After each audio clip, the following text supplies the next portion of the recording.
Good day, everyone. You are welcome to this week's Business and Investment Tips program, a production of RCCG Christ Church Radio with Ayodeji Ebo, an investment professional. This week, the focus is on the IMF World Economic Outlook Report published last week. The latest International Monetary Fund IMF World Economic Outlook Report is tagged Navigating Global Divergences, and the report is published about 4 times a year. For this year, the reports were published on January 30, April 11, July 25, and last week, October 10, 2023. The IMF was set up in 1994 and is governed by and accountable to 190 countries with an objective to build a framework for economic cooperation. The IMF has lent about 1 trillion to its member countries. From a global viewpoint, the report shows that policy tightening, which is increase in interest rate, is starting to calm activity despite core inflation, which is headline inflation excluding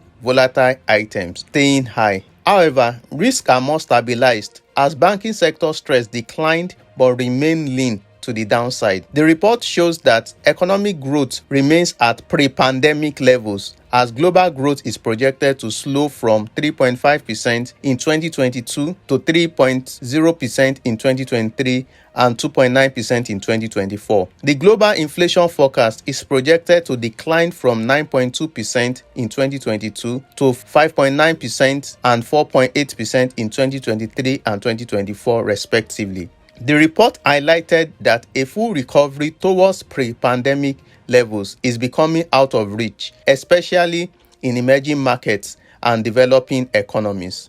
3 global forces were identified to be at play. 1. The recovery in the services sector is almost complete. 2. Part of the slowdown is the result of the tighter monetary policy necessary to bring down inflation. And 3. Inflation and activities are shaped by the incidence of last year's commodity price shock. Some of the risks identified include: A. The real estate crisis could deepen further in China, a major risk for the global economy as this could impact banks' balance sheets.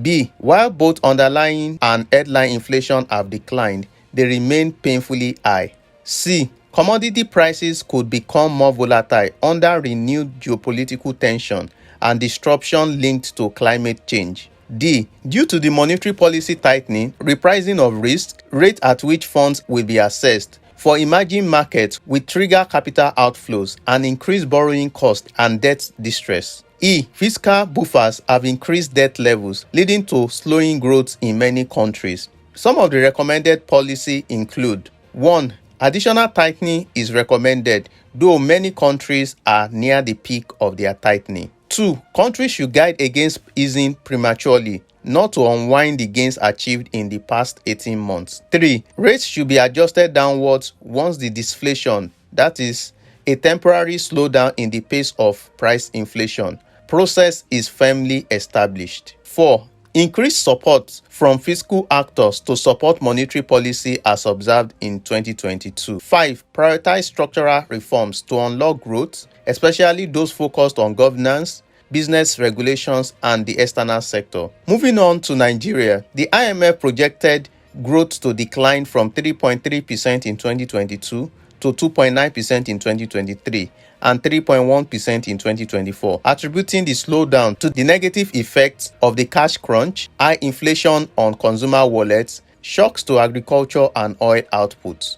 The projection for 2023 is revised downwards by 0.3% due to weaker than expected oil and gas production. Finally, the IMF welcomed President Tinubu's initial bold reforms of subsidy removal and unification of the FX. We expect the federal government will try to access more loans from the IMF to provide FX liquidity for the CBN to reduce the current FX pressure. Thank you for listening. Please join us same time next week for another exciting and insightful session. For questions, comments, and feedback, kindly forward to ebo.ayodeji@gmail.com or send SMS to 070-8246-3747. Stay blessed.